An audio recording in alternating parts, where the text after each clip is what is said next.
बहू, भाभी जी आई हैं। चाय और नमकीन ले आ। और सुन, वो कल जो मनीष सोहन हलवा लाया था वो भी लेती आना। बरामदे से सासू माँ ने मीरा को आवाज देकर कहा।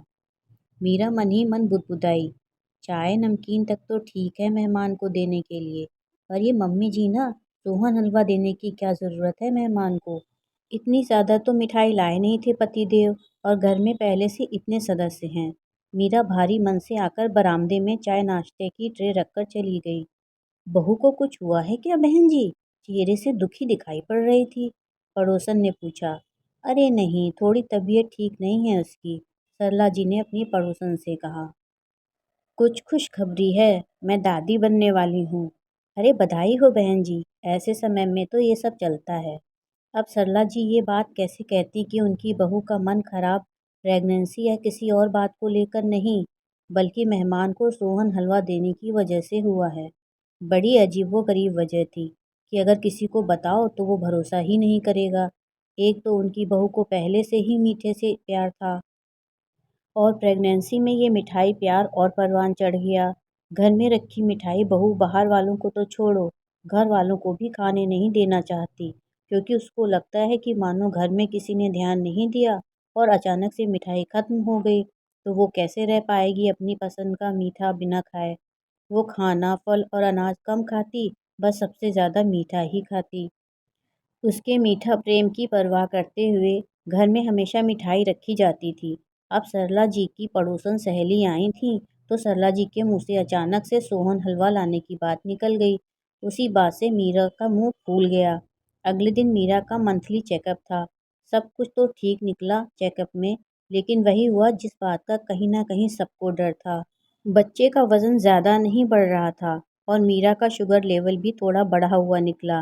लेडी डॉक्टर ने दवाओं के साथ साथ पौष्टिक आहार, फल, हरी सब्जियां, दूध वगैरह ज़्यादा से ज़्यादा लेने की सलाह देकर कुछ दिनों के बाद फिर से मिलने के लिए बुलाया। अब बात बच्चे की थी, तो मीरा को थोड़ी चिंता हुई। वो केवल पौष्टिक खाना ही खाना चाहती थी, लेकिन मीठा छोड़कर उसे कुछ सुहाता ही नहीं था। डॉक्टर ने मीरा के मीठा खाने पर पूरी रोक तो नहीं लगाई थी, लेकिन बहुत कम, ना के बराबर खाने की अनुमति दी थी। यही सोच सोचकर बेचारी मीरा का चेहरा सूख गया था। सरला जी को लगा कि इस तरह से सोच सोचकर बहू कहीं बीमार न पड़ जाए, क्योंकि इस अवस्था में जिस चीज़ को खाने की इच्छा हो और वो ना मिले तो अजीब सी हालत हो जाती है, मानो उस चीज़ को छोड़कर दुनिया में और कुछ भी ना हो। और बहू की हालत देखकर चिंता में बैठी सरला जी को अपनी प्रेगनेंसी की कहानी याद आ गई। खुद बेटे के जन्म से पहले सरला जी को चॉकलेट खाने की अजीब सी लत लग गई थी। उस समय तो आजकल की तरह चॉकलेट की इतनी वैरायटी नहीं होती थी, लेकिन चौड़ी वाली चॉकलेट खाने के लिए सरला जी पागल रहती थी।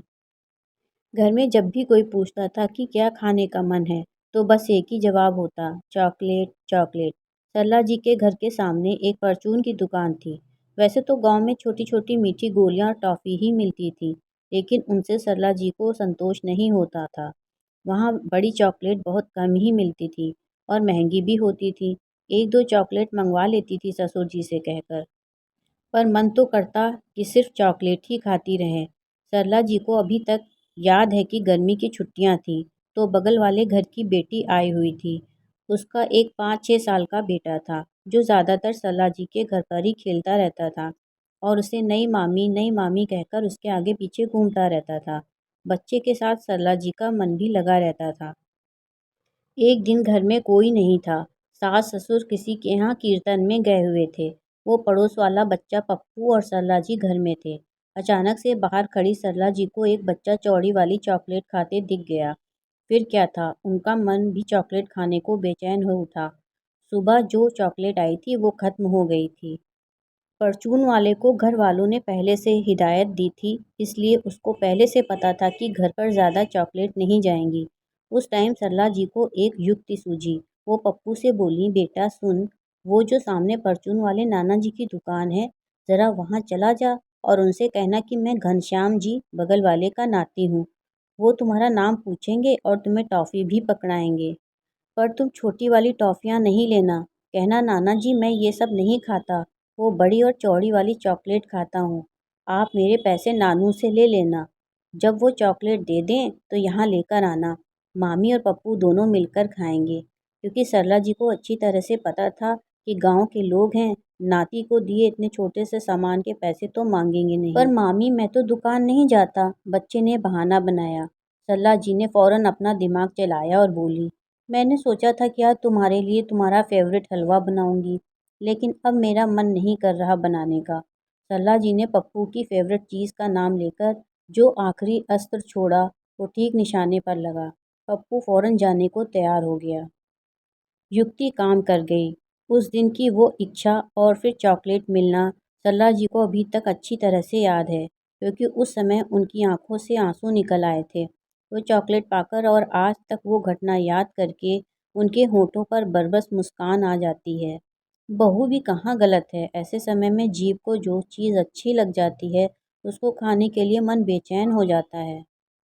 पर जब डॉक्टर ने मना कर दिया है तो अपनी ही तरह बहू के लिए भी उन्हें कोई ना कोई युक्ति लगानी पड़ेगी। किशमिश और छुहारे तो घर में पड़े ही हैं। एक मैपल सिरप कोई बता रहा था जो ऑनलाइन शॉपिंग साइट्स पर आसानी से मिल जाता है, उसे मंगवा लेना चाहिए। जो मिठाई या मीठी चीज़ों को बनाते टाइम डाला जाता है और उसे कोई भी ले सकता है। ये सारी चीज़ें फ़ायदेमंद भी होंगी और नुकसान भी नहीं करेंगी, और इन सब चीज़ों का उपयोग करके बहू को एक से एक बढ़िया मिठाई घर पर ही बनाकर खिला देंगी। भला ये सब समय क्या दोबारा आता है? बहू को मीठा पसंद है तो ये सब उपलब्ध करवाना ससुराल वालों की ज़िम्मेदारी बनती है कि बहू का सिर्फ़ मुँह ही नहीं, मन भी हमेशा मीठा-मीठा बनाकर रखें, उसकी इच्छा और भावनाओं को समझें, तभी तो बहू भी घर परिवार में मिठास बनाकर रखेगी। ताली तो दोनों हाथों से बजती है ना। कहानी सुनने के लिए दिल से धन्यवाद। अगर आपको मेरी यह कहानी पसंद आई हो तो कृपया मेरे चैनल को सब्सक्राइब करें।